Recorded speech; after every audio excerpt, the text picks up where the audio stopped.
When you don't know how a recruit's really doing until week 10, that's a problem. TrackWired's field training management software replaces old school paperwork with a clean, automated system. Streamlined reporting, knowledge comprehension, and crystal clear performance trends, all handled in one secure place. TrackWire gives you real-time insight into their field training process so supervisors get real-time visibility. FTOs save hours and recruits stay on track. If you want to tighten up your FTO program, start by going to trackwire.com. That's tracwire.com. Law enforcement and government agencies struggle with parking citations, often because no one will pay them. Boots or other devices are costly, and they invite confrontation when implied and later removed by enforcing employees. With Tire Tag, you can avoid many hurdles and ultimately promote public safety and revenue collection. To learn more, visit tiretag.com. For a thorough conversation on how Tire Tag can help your agency in revenue collection, visit episode 204. That's 204. The views and opinions expressed by the host and guests of this show do not represent their employing agency, department, or organization. All information should be regarded as anecdotal, contextual, and educational, and should not be misinterpreted as legal or medical advice. Welcome to Blue Grit Radio, the podcast that explores making better cops for a better community. I'm your host, Eric Tung. I've been an active police officer since 2007. We will dive into the aspects of police culture, health and wellness, leadership, and mindset. You'll hear from experts not only from policing, but all industries as they relate to being our best with purpose, passion, and positivity. Join me as we share stories, lessons, and advice so we can all be better for ourselves, our teams, our families, and our communities. Hey everybody, welcome back. Today I have a solo episode and I am going to be sharing and exploring concepts, not my own, but my sharing and spinning off on some of them, on ownership, on mindset, on facing our fears, on living bigger, better. And what I mean by bigger and better is stepping into a larger ability of self, recognizing a growth mindset, recognizing certain limitations that we want to identify so we can move past them. Like we can blow them out of the water. And then also that goes into being our most authentic self, right? So better subjective, but when we are our true selves, like who we are meant to be, when we are strong and oriented around our values, when we are self-assured, when we know what direction we're on or why we're on it, then certainly that's where we ought to be. That's like the gold platinum standard. And I'm not speaking this all because it's easy and I have it all down. No, it's like as we start to explore some of these ideas and some authors I'm going to share, we can realize like why it's so easy to not be on that path because of society, because of upbringing. And this is not like a gloom and doom. That's just kind of how things are. We come into this world, we're taught all these things, we accept so many as truths. Some may be not, right? But what's true for you? What path do you need to be on? Who do you need to be with? Who do you need to associate with? Who do you need to marry? What do you need to do with your life? What do you need to do for work? All these things, like should you go to school? Should you go to the army? All these things. Eventually, a lot of us can recognize some agency and some personal decision. But a lot of times, like we're just kind of thrust into it, or it's thrust upon us. And so these are kind of the conversations, but they go hand in hand with a lot of concepts that we should be more aware of and navigate alongside with the dynamics and the uniqueness of law enforcement and first responder work.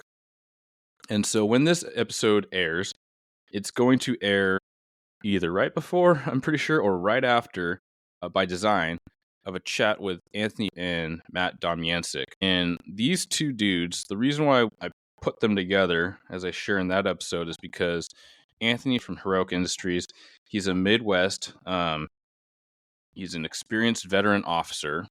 I believe he shares that he's 40. I just hit 40. So he's been around. He's been in the game for the same amount of time as me. I'm pretty sure he said he was hired in 2007, same as me. He's been a road dog, right? He's been working patrol. He's been on the SWAT team for quite a while. He has also a lot of, I would say, fair to say, significant or extreme experiences. He's had several officer-involved shootings. And so the experience is there, the impact and the lessons learned and the reflections are there. He also is an absolute scholar. The dude is more than a physical presence. Oh, by the way, CrossFit affiliate owner back in the day and strength and conditioning background. Very experienced in that. If you look at his social media, and he also does coaching for physical health and conditioning and much more. So check him out. But he has a master's in psychology, right? And so it is so much beyond the physical space. It's the mental game. Matt Domyancic, large background in law enforcement, tactics, DT, working with and training with Tony Blauer. And now he is retired, but he's like, as I say, fake retired, because like so many people I meet through this space, he's doing so many things. The tactical chaplain as a tagline and one of his pages, but he puts on retreats. He's always interacting with law enforcement, supporting peer support culture in actual circles, helping bring like the tangible lived experience and actual knowing like police work to people circles that traditionally do not have that type of experience. So all to say, absolute specimens and physical beasts, but also mental beasts and dare I say, and hopefully not turn off the listeners, but spiritual beasts, because life purpose is about spiritual health. People get uncomfortable with it, the notion of spiritual health. I certainly did for a lot of my life, but it is really just, what is your purpose? What is important beyond like what's here and now? And so I invite you to think of it that way. If you were like me or are like me, connection to nature, connection to things bigger than yourself, concepts of good, evil. I think most of us in law enforcement, although we might be a little bit more, or we could be a little bit more hesitant to what we think is out there beyond us, but just the recognition that concepts and values and right and wrong are beyond our physical plane. And sometimes just because they can't be easily identified or explained doesn't mean they're not a thing. I say that all to say, coming back to this conversation, I am talking about ownership, facing your fears, living bigger, authentically. And if you haven't figured out what we're talking about, maybe your mind goes to certain celebrities in the self-improvement space or certain people in the leadership military space. But it's not that actually at all. It's a little bit of an introduction and some sharings and offerings from Carl Jung, a historical famous psychologist, and James Hollis, who is a Jungian analyst, as they're called, and prolific author of many, many books, just a few of which I've taken on, read, or listened to, or scanned through. But I want to share some of these concepts because whether you listen to that first and it was just like a lot of info, because those guys are absolute, again, beasts, and Matt can go like a mile a minute on all these overarching intersecting concepts that, me and Anthony were kind of joking, like, yeah, we were both taking notes avidly because he's just such a wealth of experience and information. But then also, like, this might be like the intro. So I haven't decided at present moment, and maybe that's partially because I'm literally recording it right now. But starting with Carl Jung, not going to get into the history so much, but he was like a contemporary of Freud. In some ways, he was kind of like the protege that's like, yeah, I don't really see things your way. I see things this way. And so they, as I understand it, kind of grew apart, and Jung kind of did his own thing. So much of his work and his legacy is recognition of archetypes. And there's a lot of like focus on archetypes and kind of these like personas and these roles that we take on in society. Archetypes for law enforcement and first responders are certainly like the helper types, like the guardians.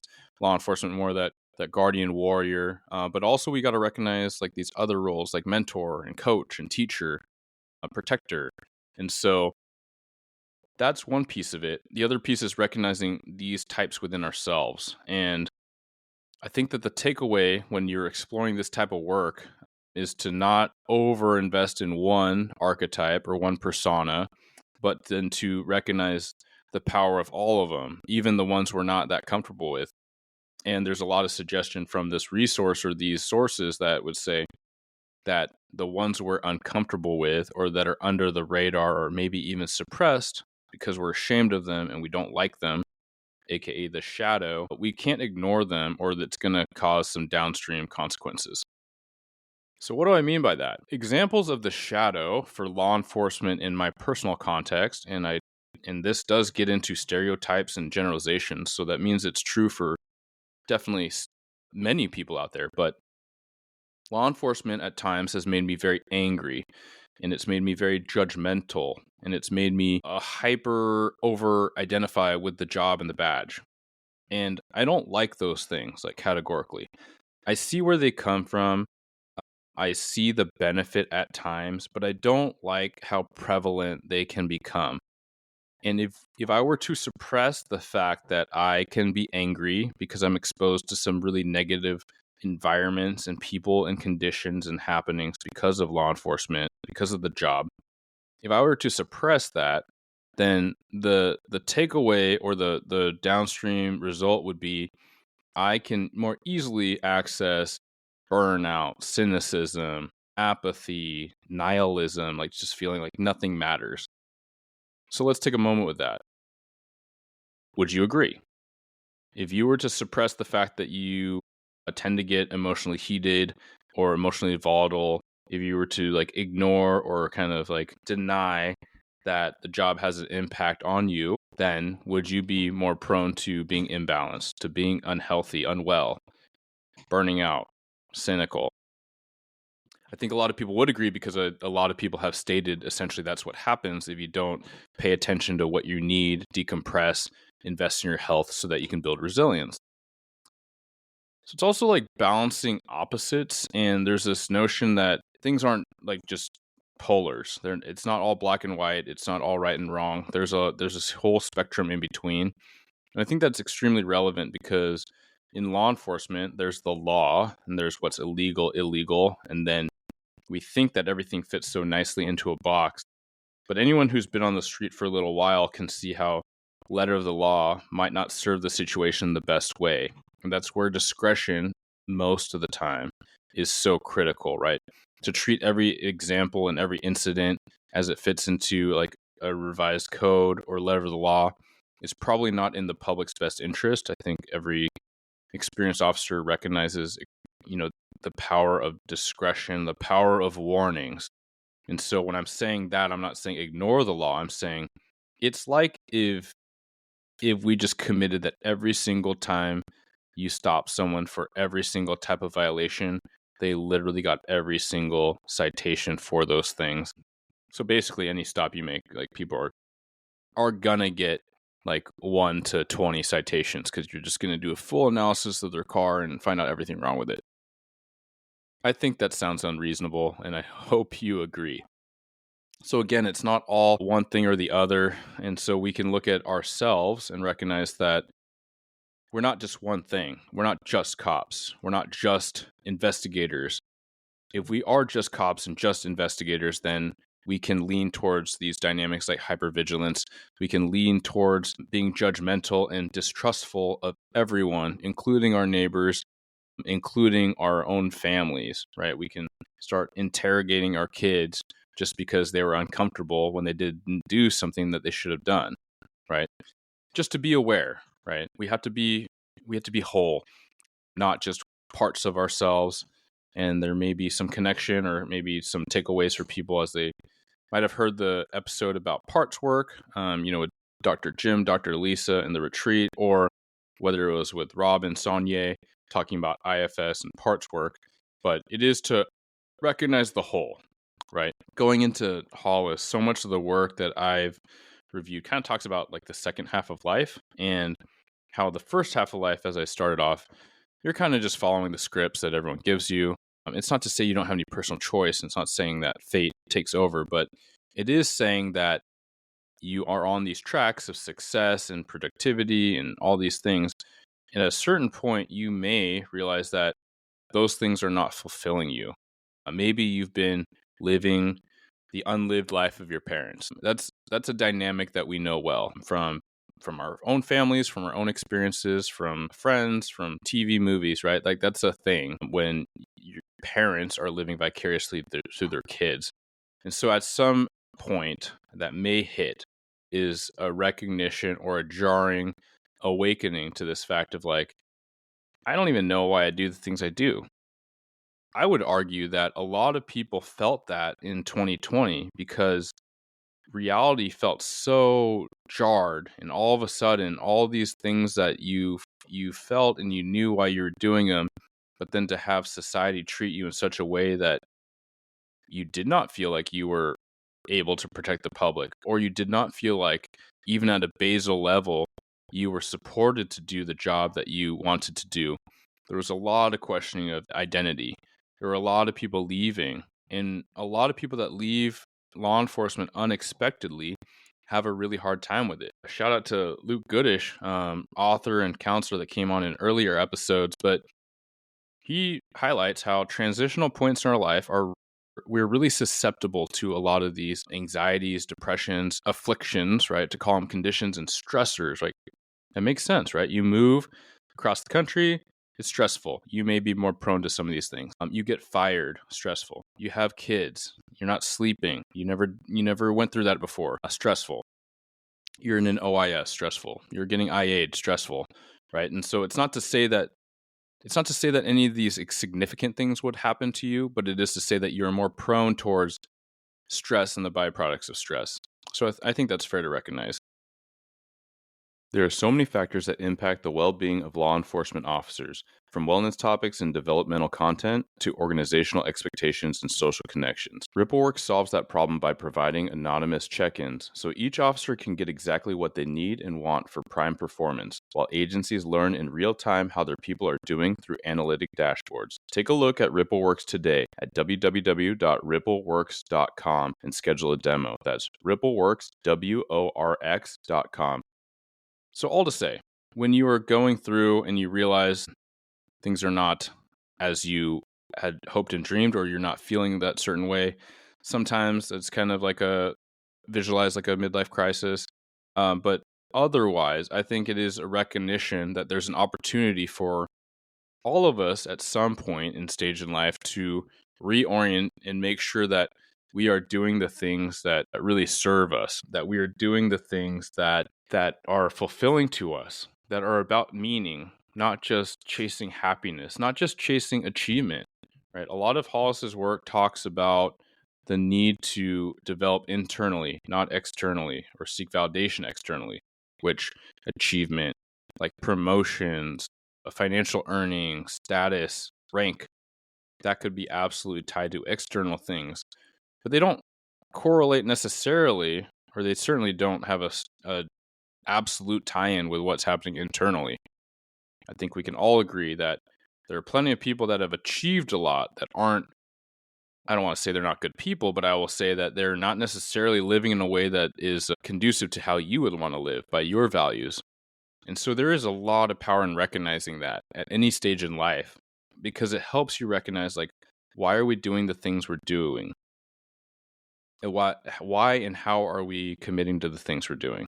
Right. So it goes more into choosing meaning over happiness, because if you do that, you might end up with both. And if you don't do that, if you try to reverse it and chase happiness, you may end up with neither. And I know a lot of examples, and we hear and we see about a lot of examples where clearly it's very possible. It's very easy to end up with neither when you chase the wrong direction. Another thing that I want to just highlight from Hollis is courage and change. So recognizing that in times of change, which cops love, right? The only thing we love more than things staying the same is that openness can help you develop courage and help you be more adaptable. 2020 and subsequent time has certainly taught us a lot about what navigating change can be like. And my takeaways that I share with a lot of like-minded folks, or get shared back to me, is that adaptation is the name of the game, right? We are in this really fast-moving,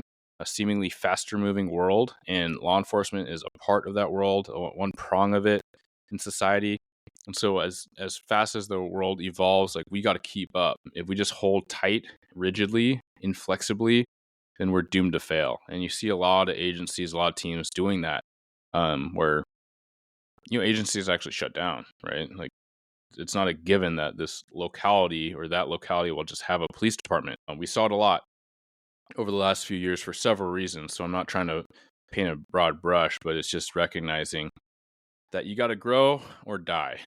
So, huge shout out for the book, because although some of James Hollis is pretty dense reading, I'll say, like, it's good. It's not easy reading. A lot of it actually is pretty smooth reading. So, depends on the book. There's a bunch of them. This in front of me is Living an Examined Life: Wisdom for the Second Half of the Journey. So that is recognizing once you hit that turning point, as Matt Domyancic so well put. It's not necessarily like a quote unquote midlife. It's not like when you're 40 or 50 per se. It can come at different times for people, but oftentimes never comes because people just keep living by the accepted narratives and they're kind of passively flowing through life. But if you're on this show, if you're listening to this, then that's not you. If you've listened even this far, then it's definitely not you. I want to go through the chapter titles, or a lot of them, real quick, just to give you a sense of like things to think about, and then it'll give you also a sense of the book. So, the choice is yours, right? So that's recognizing ownership. We all have a vote in what our lives look like, but we have the absolute vote and control over our attitudes, our thoughts, and how we look at things, like altering our perspective. Now, chapter 2 is it's time to grow up. And so that is so much of like growing into your own, not just being like the child of your parents or like the child of your circumstance. It is like stepping into yourself and taking on that personal agency, not just flowing through life or letting life kind of blow and kind of float you around. Let go of the old, pretty obvious. We just talked about change. Recovering personal authority, we talked about that too. Seek to make amends, right? So I think forgiveness is such a powerful lesson that will take a lot of time to explore, but think about where you can seek to make amends in and around your life, but also with your own life and your own past, so that in the event that you can grow and move forward. Step out from under the parental shade. Again, that one ties in with themes explored earlier. Vow to get unstuck. Man, aren't these all things we want? Come back to your task. So that is finding like that purpose, like identifying it. Choose the path of enlargement. There's a quote in here. Does this choice enlarge me or diminish me? So I think those are great questions to ask ourselves in times of stress, in times of turmoil, the hard decisions. What path will enlarge me or diminish me? One way I used to think about this before reading all this was, is this helpful or hurtful? And it was a lot of pressure to say that every choice was going to either be helpful or hurtful. Like, do you want that donut, helpful or hurtful? Well, that's a lot of pressure. But truly, when in times of critical stress or big moments, hard decisions, is it helpful or hurtful? Another piece, I want to say it was Hollis, a different book I kind of crushed through recently, but it was saying that it was kind of inviting this idea that you're going to die either way, right? Eventually you will either way. But let's just say, like, with a really hard decision, you gotta make your peace with it, and you're carrying that to your grave. So you're dying either way. So what's it gonna be? And I think that when you take a moment or actually conversely, you don't take a moment, what's instinctual, right? Like what comes to mind when you hear that, and you're put on the spot to say like, okay, I'm doing this. You're gonna default to your values. You're gonna go to your gut and like what's right, what's intrinsically value based. And if you had to shout out that answer, what is it? And hold on to that. And then realize that. What gift have you been withholding from the world? A lot of the work of both of them and other Jungian analysts or psychologists is that, we're suppressing this like trueness, right? This authenticity, this being of our true self, because for a good reason, right? Like we don't want to be judged, we don't want to fail, we don't want to try these things and follow our dreams and then like be ashamed and embarrassed that didn't pan out. So at some point, when you get established enough in life, there's so much power, and I'm not there yet. Like I'm trying to work on this, and I think that most people are not fully there.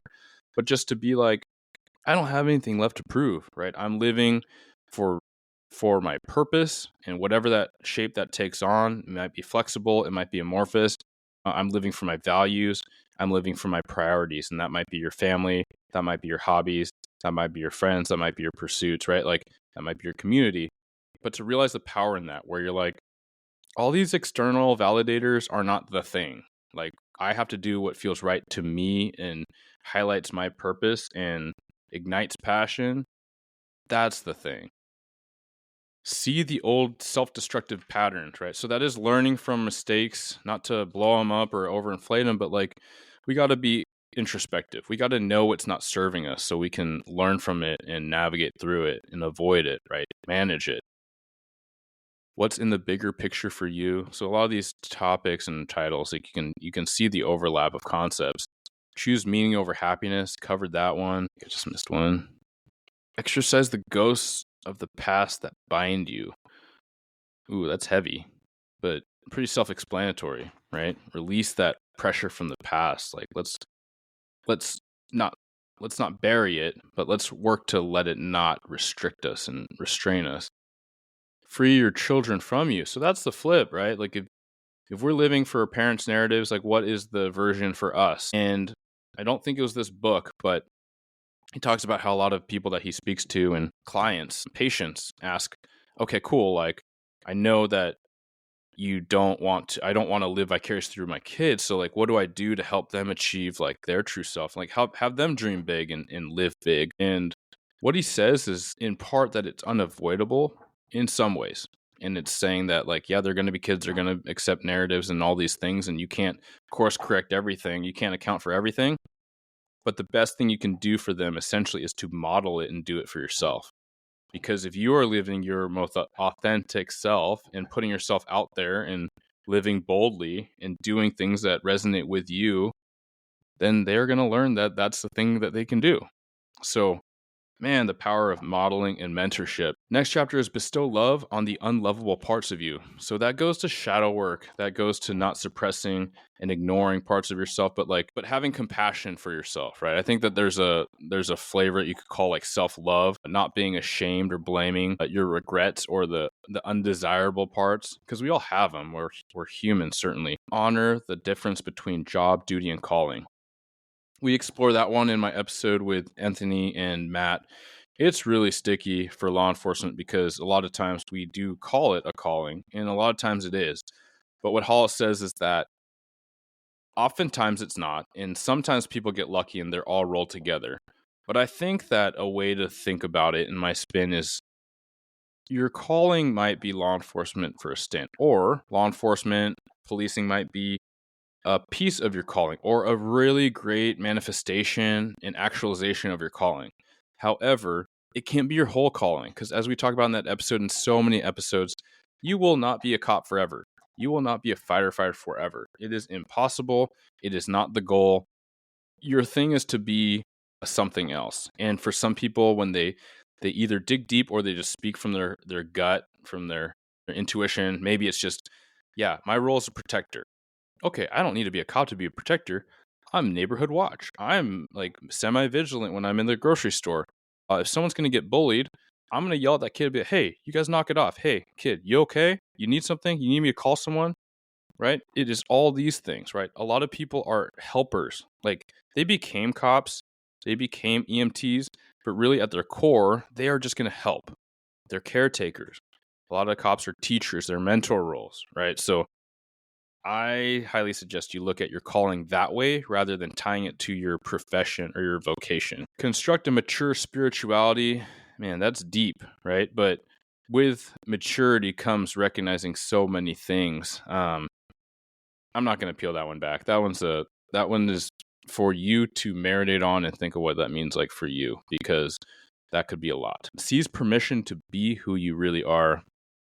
I've spoken on that for quite a bit. Live the examined life. Live the questions, not the answers. So he kind of nudges Socrates. Socrates' concept was the examined life. And that's what this book is titled, Living in an Examined Life. So live the questions, not the answers. It is a nod to the fact that life is a journey, but a lot of Jung and Hollis's work is on not seeking the answers to the meaning of life per se, but leaning into and accepting the mystery of life. And if you think of mystery, it could be really annoying for investigators, right? Like people that need to find answers. But if you think about some of the most compelling stories, it's just like there are some things that are just going to be left unknown and left unclear. And so to accept that tension, and tension is a It's a concept I've been thinking a lot about because there is a part of me that really wants things to be this or that, black or white, good or bad. But tension is just recognizing that there's a space in this discomfort that not only is okay, but it just is. And so to accept it, not stress about it. And so rattled off a lot of stuff for you. There are so many lessons to be learned from looking at psychology and philosophy for law enforcement specifically. And that's why I've been kind of nerding out a bit on it, is to adapt some of these concepts. I've definitely integrated a lot of it into the training and coaching I do, but also for my own benefit, right? A lot of the stuff to marinate on it, discuss it with friends and family, and just kind of utilize it to reduce some pressure and some strain, but also lean into and find some excitement and potential, which I think is all stuff that we could use so much more of in this noisy and sometimes just so catabolic, toxic world. It's not the world, it's things in it. But there's so many other things that are underplayed and undervalued and underappreciated that are absolutely the opposite. So we got to focus on those things. Pay attention to what lights you up. Pay attention to what makes you feel positive. Accept and bring those things into your life and circles. Hit up those people that light you up and inspire you. Set time, set intention. And with that, let me know what you thought. Let me know what you think of the different episodes. What does it stir up in you? Send me a message on the socials. Shoot me an email, bluegritwellness@gmail.com. The website, bluegritwellness.com, where you can subscribe to the newsletter. All right. With that, I'll leave you alone. Thanks so much for sharing this time and space. Thank you for tuning into another episode of Blue Grit Radio. As always, support this community by subscribing, giving us a 5-star review, and following, liking, and sharing posts on Blue Grit Wellness on Instagram. You can reach me there or email me at bluegritwellness@gmail.com. Be well and stay gritty.